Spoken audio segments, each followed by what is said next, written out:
انا خريج اقتصاد وعلوم سياسيه، هيطلع الفلوس هتروح تلاقي اللحمه ب 80 جنيه والغلا هيزيد اكتر، الغلا هيزيد اكتر والجنيه هيبقى زي التعريف زي ما حصل في تركيا. تركيا كانوا بيركبوا التاكسي بمليون جنيه، دلوقتي تلاقي الجنيه المصري تركب تاكسي بمليون جنيه، مليون مش مبالغه. انا رحت تركيا مكان كده الوضع زي ده، ركبت التاكسي دفعت له مليون ليره، قال لي تعالى يا استاذ ايه؟ قال لي انت تركب مليون ليره.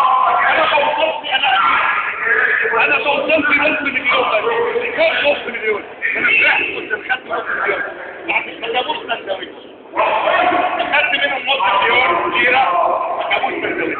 طب امال ايه الحل؟ المشكله ليه؟ المشكله مفيش انتاج، وبالتالي كل حاجه بنستوردها.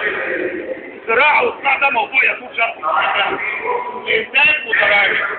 وما عندي تقرير السفاره الامريكيه زي ده الصهد اللي هي السفاره الامريكيه قالت الاقتصاد المصري منهار، انا معايا الارقام. اذا الحل ايه؟ الحل ان احنا نرجع تاني يوم تاني، نرجع تاني نزرع، نرجع تاني نصنع، نرجع تاني نصطاد سمك وجمبري وصيد الاسماك ونعمل حيوانات مشروع بيتم ونعلم الناس حكام نضاف.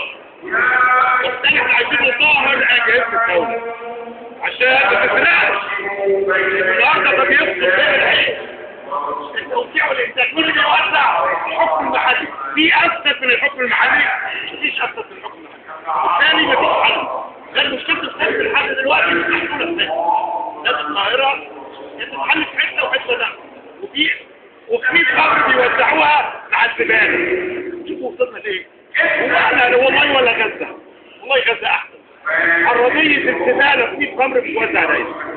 المهم والمظاهرات والست الناس امبارح، اول امبارح في محل السمنه الشهيد رقم 52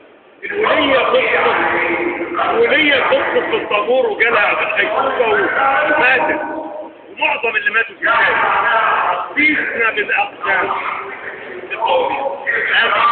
الحل اذا تغيير النظام السياسي ومجيء ناس شرفاء يحكموا الحل، هو ده الحل.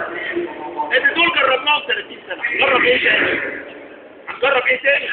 واحد بعد 30 سنه، يعني انت بعد 30 سنه بعد ما بعد 15 سنه انت مش عارف تسوي مصاريف المدرسه، مش عارف تعملوا سندوتش مستقيم.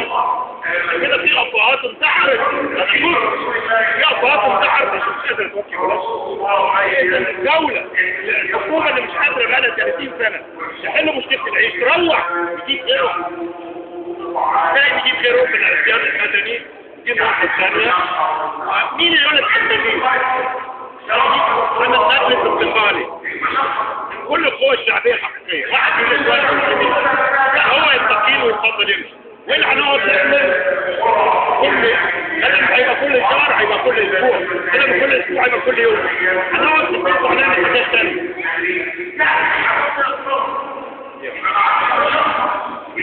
هذه 11 واحد قسم العمل الاخوان واحد.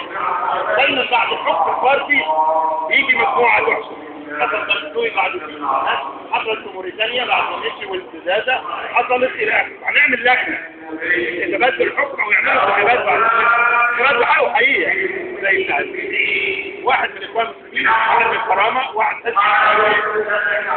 من كفايه، واحد من عمال المحله يمثل عمال، واحد من حركه الاساتذه اللي عملوا اضراب عام، واحد من حركه الوظيفين العقاريين، واحد من الفلاح يمثل الحركه الفلاحيه، واحد يمثل القوات المسلحه والشرطه. ما عندناش مانع لو الشرطه تفضل ضرب الشعب، تفضل ضربه كذات وعايزه تحضر معانا نحضر لها مكتوب. احنا مش ضد الشرطه، نتمنى الشرطه يخش معانا واقناع مبارك واسرته ان هم يتكلوا على الله ويجيبوا الفلوس اللي حطوها في سويسرا اللي بتقدر من 200 ل 300 مليار دولار، يعني حوالي اكثر من تريليون جنيه مصري، يعملوا 9 مليون مدينة